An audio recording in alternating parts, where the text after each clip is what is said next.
Les orties, Yann Marguet. Les orties, c'est désagréable, mais c'est pas méchant, mais c'est désagréable. Après une semaine sans lui, on est content de le retrouver, Yann Marguet. Et oui, Franck, et je vais prononcer une phrase qu'on ne pouvait jusqu'ici entendre que dans les chansons de Camini.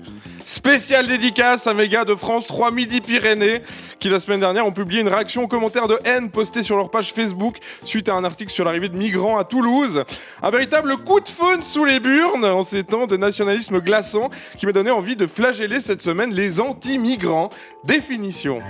Les anti-migrants, ils sont pas racistes. Mais on peut pas les accueillir. On peut pas les accueillir.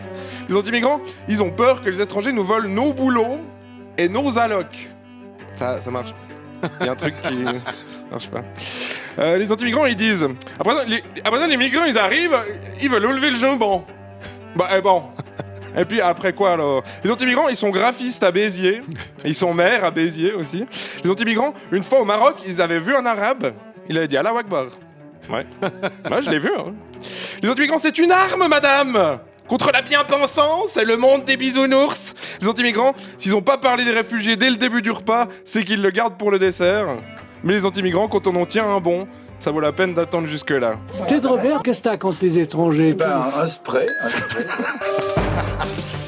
Certains de vos commentaires sur Facebook sur l'arrivée des migrants dans la région sont insupportables. Tel est donc le titre de l'article sorti de l'immense paire de couilles de cette antenne régionale de France 3. Et il y avait de quoi, puisqu'ils s'étaient lâchés les faf à coups de petits mots doux à faire regretter au modérateur de la discussion de ne pas avoir choisi une carrière de concierge dans un club échangiste zoophile munichois. Ça aurait quand même fait moins de trucs dégueulasses à nettoyer. Une fois de plus, donc, le café du commerce 2.0 nous aura régalé d'arguments plus étayés les uns que les autres, dont je vous propose ici un florilège. Argument numéro 1. Si c'est vraiment la guerre chez eux, pourquoi ils restent pas combattre pour leur pays? Et oui, l'anti-migrant est vaillant. Non content de mettre en doute la situation géopolitique de villes comme Alep, par exemple, tellement aplatie par les obus qu'on peut aujourd'hui la faxer, il va également challenger le courage de personnes qui ont fui leur pays pour échapper à la mort. De la part de mecs qui ont songé à quitter le leur à cause d'une loi autorisant le mariage gay, on ne peut que les imaginer combattre à main nue drones et missiles depuis leur maison à Châteauroux. Non, et puis c'est vrai, on le sait, les Français, de toute façon, ils quittent leur pays seulement pour payer moins d'impôts dans d'autres. Argument numéro 2. Combien parmi eux sont-ils des terroristes? Ah, l'anti-migrant est perspicace. Derrière son clavier souillé par les miettes de pain et le gras du saucisson, il mène l'enquête.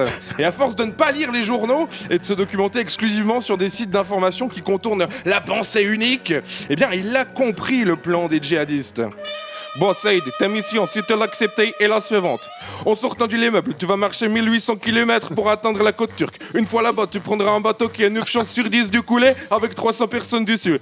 Quand tu seras à Athènes, tu n'auras plus qu'à traverser la Macédoine, la Serbie, la Hongrie, l'Autriche et l'Allemagne pour enfin arriver en France où tu feras péter un très bel immeuble du type haussmannien de la capitale. Est-ce que c'est compris? Ah oui, on a compris, c'est vrai que c'est bien plus futé que de proposer à deux jeunes qui croupissent dans les banlieues depuis leur naissance d'aller faire un carnage chez Charlie Hebdo, par exemple. Argument numéro 3. Et nos Français les plus pauvres, qu'on laisse crever dans les rues pour s'occuper des migrants. Ah, Albert Jacquard, Stéphane Zweig, Mère Teresa, faites place, ténor de l'humanisme, l'anti-migrant est philanthrope. Mais bon, un philanthrope SNCF, ce qui veut dire qu'il est philanthrope, mais avec un train de retard. Et oui, avec cette excuse, qui est le pendant humain de « je peux pas, j'ai piscine »,« je peux pas, j'ai clodo », il nous montre à quel point il se soucie des autres à retardement. Quand il y a que les SDF, il pense à son cul. Quand il y a les migrants, il pense aux SDF. Et j'imagine qu'en cas d'invasion extraterrestre, les migrants deviendront sa priorité. Oh oui, merci les FAF.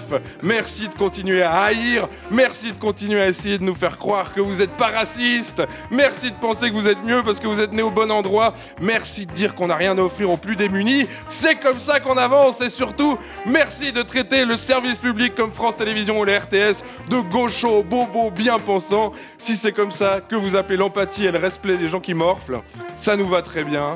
Et on vous emmerde. À la semaine prochaine. On arrive en ville, tout le monde change de trottoir. On n'a pas l'air viril, mais on fait peur à voir. Des gars qui se maquillent. Couleur 3.